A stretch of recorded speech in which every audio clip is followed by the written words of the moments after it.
So finally Marvel release అయినట్లుంది. Marvel Jesus కూడా మార్వెల్ని కాపాడలేడు అని చెప్పి, అందుకే మార్వెల్ వాళ్ళు ఎంసీయూ గాడ్ ఫాదర్ అయిన ది గ్రేట్ ఆర్డీజేని మళ్ళీ పిలిపించారు. ఈసారి one of the most prominent and powerful role అయిన ప్లే చేయబోతున్నాడు. అదే కామిక్స్లో ది లెజెండరీ క్యారెక్టర్ అయిన డాక్టర్ డూమ్.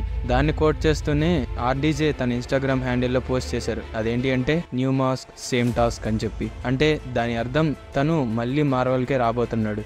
లాస్ట్ టైం ఐరన్ మ్యాన్లో వచ్చి మార్వెల్ని ఎంసీయూని కాపాడాడు, కానీ ఈసారి డాక్టర్ డూమ్లో వచ్చి ఎంసీయూని బ్రతికించబోతున్నాడు. ఇప్పుడు మీరు అడగొచ్చు, అసలు ఆర్డీజేకి ఎందుకు డాక్టర్ డూమ్ రోల్ ఇచ్చారు అని చెప్పి. ఐరన్ మ్యాన్లో తను వచ్చి మార్వెల్ని ఇంకా ఎంసీయూని రక్షించాడుగా, అందుక లేక దీనికి కూడా ఏదైనా స్పెసిఫిక్ రీజన్ ఉందా అని చెప్పి. ఎందుకంటే జరిగిన కామికాన్లో తను డాక్టర్ డూమ్గా రాబోతున్నాడని చెప్పారు, కానీ విక్టర్ వాన్ డూమ్గా వస్తాడా లేదా టోనీ స్టార్క్ డూమ్లా వస్తాడా అని చెప్పలేదు. ఇప్పుడు మీరు అడగచ్చు, ఇందులో పెద్ద డిఫరెన్స్ ఏముంది అని చెప్పి. ఇద్దరు ఒకటే కదా అని మీరు అనుకోవచ్చు, కానీ అదంతా కూడా నిజం కాదు, కొంతవరకు మాత్రమే నిజం. యాక్చువల్గా డాక్టర్ డూమ్ అనేది ఒక టైటిల్, లైక్ ఐరన్ మ్యాన్ ఒక టైటిల్, అది టోనీ స్టార్క్ ఉంది, అది తన హీరో నేమ్. అదేవిధంగా డాక్టర్ డూమ్ కూడా ఒక title. For example Iron Man సూట్ని ఇంకా వేరే పర్సన్ వేసుకుంటే ఆ ఐరన్ మ్యాన్ టైటిల్ అనేది ఆ పర్సన్కి వెళ్తుంది కదా, సేమ్ అలానే లైక్ ఇన్ఫమస్ ఐరన్ మ్యాన్ అంటే తను డాక్టర్ డూమే, కానీ in the suit iron man. Same అదేవిధంగా ఇక్కడ కూడా జరిగి ఉండొచ్చు. ఎలా అంటే టోనీ స్టార్కే విక్టర్ వాన్ డూమ్ ప్లేస్లోని తీసుకొని ఉండొచ్చు. లైక్ ఈ యూనివర్స్లో టోనీ స్టార్క్ ఐరన్ మ్యాన్ అయితే వేరే యూనివర్స్లో టోనీ స్టార్క్ డాక్టర్ డూమ్ అయి ఉండొచ్చు. కన్ఫ్యూజ్ అయ్యారా? కంగారు పడకండి, నేను ఇప్పుడు కొన్ని థియరీస్ని చెప్తాను, దీంతో మీకు మ్యాక్సిమం అర్థమైపోతుంది నేనేం చెప్పాలి అనుకుంటున్నానని. అందులో ఐరన్ మ్యాన్ డెత్కి ఇంకా డాక్టర్ డూమ్కి ఏమైనా సంబంధం ఉందా అని చెప్పి. ఈ థియరీ ప్రకారం డైరెక్ట్గా కాదు కానీ ఇండైరెక్ట్గా ఉంది. ఎందుకంటే in case iron man end గేమ్లో సర్వైవ్ అయ్యాడు అని అంటే ఈ ప్రపంచాన్ని ఇంకా కాపాడాలి, ఇంకా టెక్నాలజీ పరంగా అభివృద్ధి చేయాలని చెప్పి హీరోలా అబ్సెస్ అయిపోతాడు. అండ్ అదేవిధంగా మెల్లగా తను విలన్లా మారిపోతాడు. అందుకని చెప్పే డాక్టర్ స్ట్రేంజ్ టైమ్ స్టోన్ని థానోస్కి ఇన్ఫినిటీ వార్లో ఇప్పించి ఎండ్ గేమ్లో తను చంపేలా చేస్తాడు. లేదంటే టోనీ స్టార్క్ని డాక్టర్ స్ట్రేంజ్కి కానీ వేరే వాళ్ళకి కానీ పెద్ద విషయం ఏం కాదు. సో బేసికల్లీ సీక్రెట్ టైమ్ లైన్లో ఒక టైం లైన్లో టోనీ ఎండ్ గేమ్ తర్వాత కూడా సర్వైవ్ అయ్యి తను ప్రపంచాన్ని ఇంకా కాపాడాలి, టెక్నాలజీ పరంగా డెవలప్ చేయాలి అని చెప్పి మెల్లగా విలన్లా మారి డాక్టర్ స్ట్రేంజ్లా మారి ఉండొచ్చు. ఇది ఒక థియరీ మాత్రమే.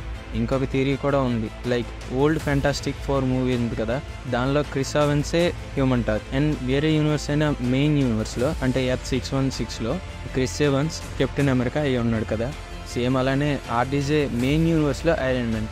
అలానే సీక్రెట్ టైమ్ లైన్లో ఏదో ఒక యూనివర్స్లో Victor Von Doom AKA doctor డూమ్లా కూడా అయి ఉండొచ్చు. లైక్ ఇప్పుడు ఎంసీయూ గాడ్ లోకి కదా, అంటే తను అన్ని టైమ్ లైన్స్ని కూడా ప్రూవ్ అవ్వకుండా చూసుకుంటున్నాడు, అన్నిటినీ కాపాడుతున్నాడు. ఆ టైమ్ లైన్స్లో ఏదో ఒక టైమ్ లైన్లో టోనీ సర్వైవ్ అయ్యి మెల్లగా ఇన్ఫమస్ ఐరన్ మ్యాన్గా మారి ఉండొచ్చు. అలా తను డాక్టర్ డూమ్ టైటిల్ని అడాప్ట్ చేసుకుని ఉండొచ్చు. లేదంటే ఇలా కూడా జరిగి ఉండొచ్చు, లైక్ చనిపోయిన ఐరన్ మ్యాన్ బాడీలోకి డాక్టర్ డూమ్ వచ్చి ఉండొచ్చు. అయినో మీకు వినడానికి కొంచెం వింతగా ఉండొచ్చు, కానీ యాక్చువల్గా ఒక మార్వెల్ కామిక్స్లో టోనీ స్టార్క్ ఇంకా విక్టర్ వాన్ డూమ్ ఇద్దరు కూడా కాలీగ్స్. ఇంకా వాళ్ళిద్దరూ తెలివైన వాళ్ళు అవడం వలన వాళ్ళిద్దరు బెస్ట్ ఫ్రెండ్స్లో కూడా ఉంటారు, ఇంకా వర్క్ చేస్తారు, ఇంకా ఒకే కాలేజ్లో వాళ్ళ కోర్సెస్ని పర్సూ చేస్తూ ఉంటారు. ఇక్కడ విక్టర్కి ఐరన్ మ్యాన్ అంటే ఎప్పుడు కూడా జలసీ. అది ఎందుకని అంటే ఇద్దరు కూడా తెలివైన వాళ్ళే, కానీ టోనీ దగ్గర అన్నీ ఉన్నాయి, తెలివితేటలు, మనీ, దాంతోపాటు తన రీసెర్చ్కి కావాల్సిన రిసోర్సెస్కి అన్నీ కూడా తనకి యాక్సెస్ ఉంది. కానీ ఇంకోవైపు విక్టర్ వాన్ డూమ్ మాత్రం చాలా పేదడు, దానివలన తనకి అంత రిసోర్సెస్ యొక్క యాక్సెస్ అనేది లేదు. అది మనసులో పెట్టుకొని టోనీతో ఫ్రెండ్ లాగా ఉంటూ ఒక మిషన్ని తయారు చేస్తాడు. అండ్ టోనీకి చెప్తాడు ఏంటి అంటే ఈ మిషన్ హ్యూమన్స్లో ఉన్న టెలికైనెసిక్ పవర్స్ని యాక్టివేట్ చేస్తుంది, సో దట్ ఎవరికైతే కాళ్ళు చేతులు పనిచేయవో లేదా వాళ్ళకి యాక్సిడెంట్లో పోతాయో వాళ్ళు ఈ పవర్స్ని యూజ్ చేసుకుని వాళ్ళ డైలీ టాస్క్లని చేసుకోవచ్చు అని చెప్పి టోనీని ఒప్పించి ఆ కుర్చీలో కూర్చోబెడతాడు. తర్వాత టోనీ బాడీలోకి తను మైండ్ని పంపిస్తాడు, ఇంకా తన బాడీలోకి టోనీ మైండ్ని పంపించేస్తాడు.